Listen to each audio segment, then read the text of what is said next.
Então, a partir daí, quando nós olhamos para o verso 29, do qual falamos na semana anterior também, o Senhor Jesus fala sobre a sua vinda iminente. Iminente porque vai aparecer de uma vez. Ele não avisou o dia que ele vem, ele disse quais são os sinais. Esses sinais vão ficar mais claros a cada dia. Então, depois dessa grande tribulação, o sol vai perder sua força e vai se escurecer. Lembrando que o sol já se apagou na época de Moisés e as pessoas não conseguiam ver, enxergar um palmo à frente do seu nariz, como sinal de que o mundo está em trevas, o mundo está de luto por causa da atitude do homem. Então, o sol pertence a Deus, o astro maior pertence a Deus, e ele pode apagá-lo. As pessoas têm que saber que esse mundo pertence a Deus e não delas mesmas, mesmo que elas não acreditem em Deus. Isso não faz com que o mundo não tenha um dono, um criador, um governante. Então, o sol se escurecerá, a lua também não dará sua claridade.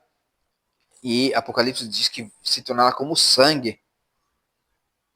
Então, as estrelas cairão no firmamento. Você pode dizer, mas espera aí, uma estrela tão grande, como é que ela pode cair do firmamento?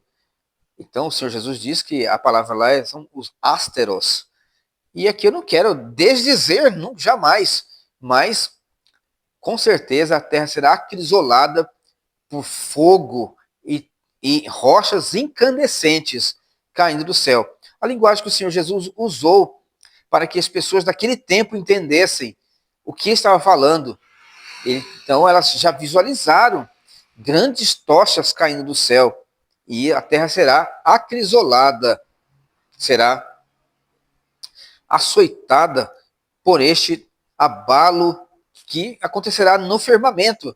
Veja, o nome firmamento, a ideia de algo fixo, mas esses poderes serão estremecidos, rachados, perderão sua força. Então, esses elementos cairão dos céus, e os poderes dos céus, sempre eles usam uranoi, a palavra uranoi, ou chamai no hebraico, uranoi no grego, eles serão abalados. Então aparecerá no céu o sinal do Filho do Homem. Sempre depois de uma grande catástrofe, uma grande forma de castigo, de disciplina, ele sempre repete, então aparecerá no céu o sinal do Filho do Homem. Mas espera aí, qual está certo? É provável que Jesus esteja falando de uma só coisa, que no meio de um grande cataclismo, de uma grande tormenta de alcance mundial, cósmico, não haverá lugar em que alguém possa se refugiar, a não ser na fé em Jesus. Então, o sinal do Filho do Homem, todos os povos se lamentarão e verão ele em pé sobre a nuvem do céu. E aí acontece o que nós tanto esperamos. E ele enviará os seus anjos com grande clangor de trombeta. As trombetas soarão como sinal de que o rei chegou. No passado, quando um rei vencia outro rei no campo de batalha, o rei vencedor mandava os seus trombeteiros para a cidade do rei que perdeu, do rei perdedor. E eles vinham tocando a trombeta de longe. E cada um dos trombeteiros trazia um sinal. Olha, se vocês fizerem aliança com esse rei, vocês receberão terra, vida, alegria. Mas quando ele chegar, vocês têm que sair da porta da cidade e esperá-lo.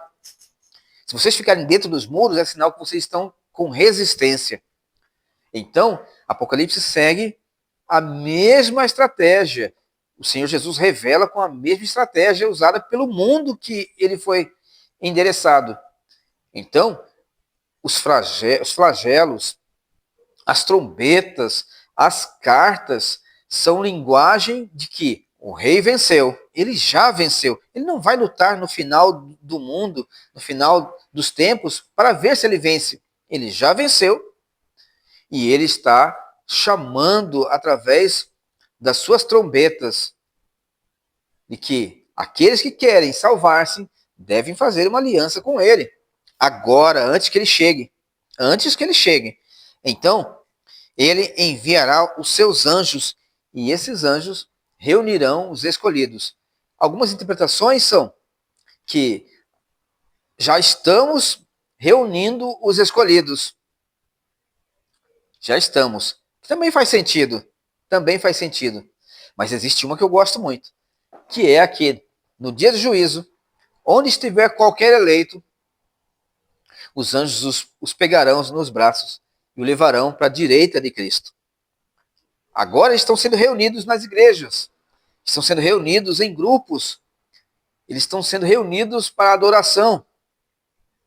E todos estão adorando ao Senhor, mas o texto específico diz que os seus anjos reunirão os escolhidos. Então, aqueles escolhidos que estiverem em qualquer lugar do mundo, talvez nas masmorras, nas prisões, em qualquer lugar, refugiados, escondidos, os anjos os pegarão, os levarão e eles se verão em pé na presença de Cristo, com toda a honra, com toda a glória, com todo o vigor, sorrindo ao lado de Cristo.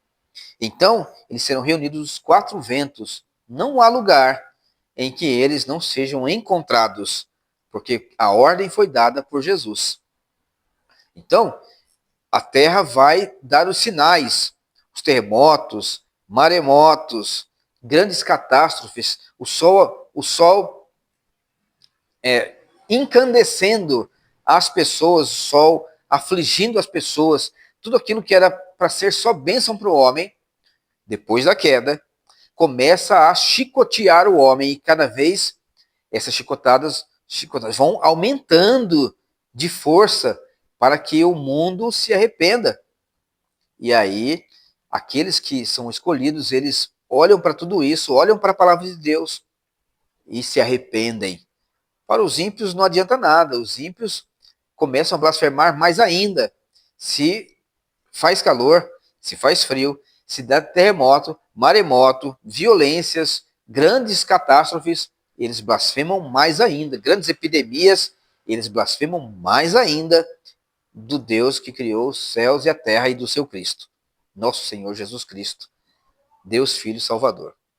Então, Jesus está falando como será esta vinda. Não se preocupe, nenhum eleito se perderá, nenhum deles se perderá. Nenhum dos eleitos vai ficar para trás. Todos serão colocados diante de Jesus à sua direita. E você também está convidado, está sendo chamado para o arrependimento, se caso ainda não creia em Jesus Cristo, para que você faça parte desse grande povo e seja encontrado em pé, com honra, diante de Deus, através do sacrifício e da salvação que se encontra em Jesus Cristo. Você também é convidado.